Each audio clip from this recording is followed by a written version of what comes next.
Hi everyone. So I have been meaning for ages to fill up my freezer with freezer meals, and I haven't got around to it.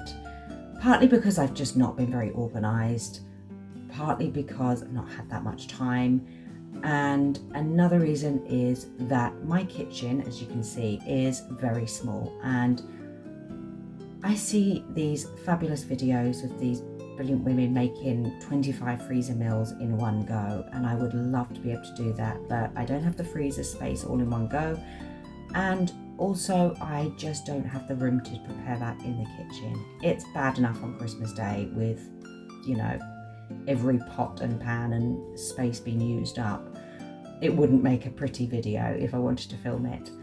And so I've then come up with another idea, which is that when I make dinner, I'm going to make extra, which I should be doing anyway. I mean, it makes sense, but I'm going to try and make extra of things. So today it's going to be pizzas.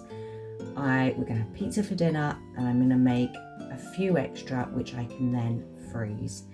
And they're there for a meal when I don't fancy cooking, but also if we have guests that come over and I want to feed them. So that's the plan for today. I'm going to start off by seeing how much dough I can make in my stand mixer. So I might have to do it in a couple of batches, and seeing how much of all the ingredients I've got. And it's a good opportunity for me to use up some things that I've put in the fridge. So let's go. I think I'm going to probably do it in 2 batches and try and make about 8 pizzas. Then what I will do is, if I've not got enough ingredients to put on the top, I'll just freeze the dough. You could absolutely make this dough by hand. I'm using the stand mixer just for ease. And obviously if you do it by hand, you'll just need to mix everything in a bowl and then knead it for a good 10 minutes. So I've popped the yeast, water and a little bit of sugar into the bowl. I don't always use sugar in my savoury bakes, but because I'm doing so much and it was a little bit cooler today, sugar just gives the yeast something to feed on and helps to give it a bit of a boost. And you don't have any sweetness actually to taste, it's just there to help the yeast.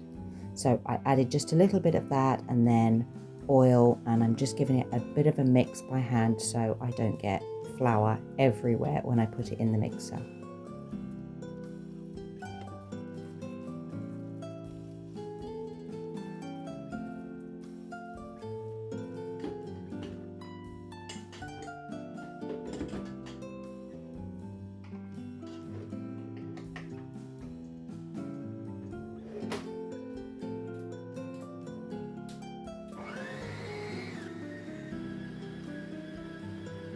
This is quite a wet dough. You can see that as I'm pouring it into a greased bowl. But that's what makes it so lovely and soft. I particularly like it because it is soft. I don't have to worry about shaping it, and I can just pop it, divide it up, and then put it straight onto a baking sheet.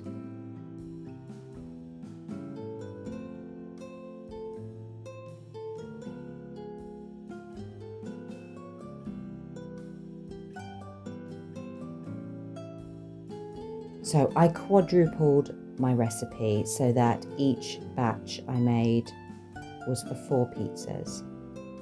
And I'm just going to separate those pieces and then pop those onto a greaseproof sheet of paper on a baking tin.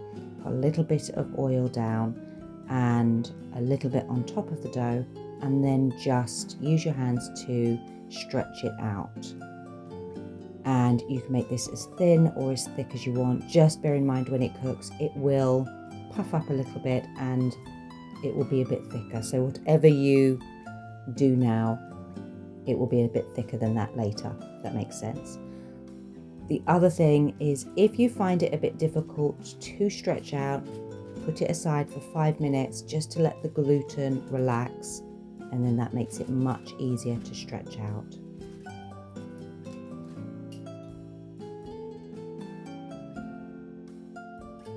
I made this sauce just over a week ago and it makes a fantastic pasta sauce, a base for the pizzas, and even in a bolognese. I will link it in the description and on the screen.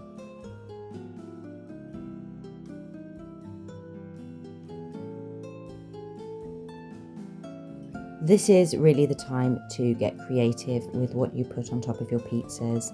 It's also a fantastic activity to do with children. I used to love making pizzas with the girls when they were younger, and if they had friends coming over, I would just put loads of different ingredients out on the table and then they can put what they want on their pizzas.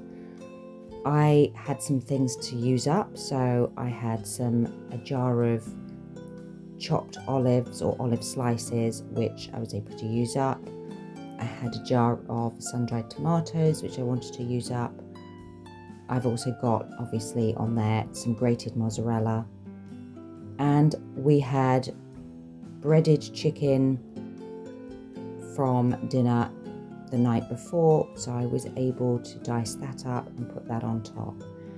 And I did a few different flavors for each pizza. I did, as I said, the chicken, tomato, and olives. I put a little bit also of barbecue sauce on top of that, just a drizzle of that.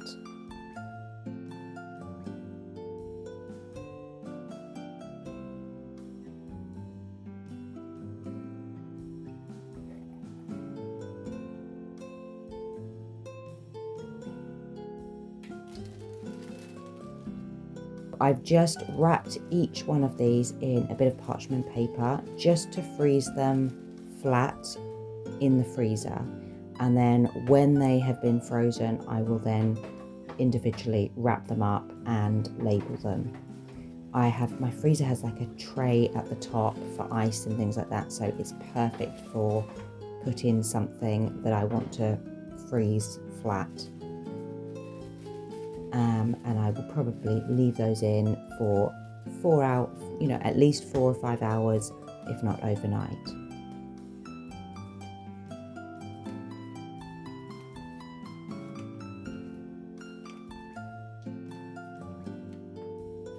On top of these pizzas, I've just put some pepperoni, obviously the cheese and the passata, and then I've got these tiny little sweet drop peppers, which are fantastic. They are so tasty and they're really nice to add to pasta as well. And then I also have got some andouille, which is, and I think I pronounced that correctly, but I might not have done, and it's a spicy pork spreadable paste. Again, this is fantastic. It's lovely on toast and with anything really, but just a little bit of that on top of the pizza.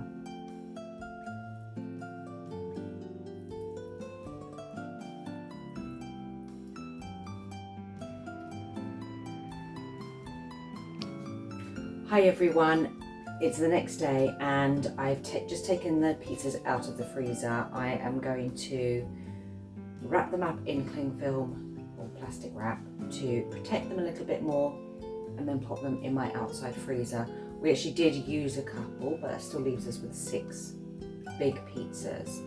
And then when you want to use these, if you do this, when you want to use them, all you have to do is just take them out, put them straight into the oven, and then cook them for about, I'll put it in the description anyway, but cook them for about 20 minutes, depending on how crispy you like the base. We kind of like it quite soft with a little bit of crispiness. So I don't do it too much, but you just want to make sure all the toppings are melted and the base is nice and cooked. It doesn't take long. Such a simple thing to have in the freezer, and you can throw whatever you like on top of them. That's the beauty of them. I think that's it. Thank you so much for watching, and I hope to see you again next time. Please like and subscribe. I know I say this every time, but it really does help our channel. And have a great week. Bye.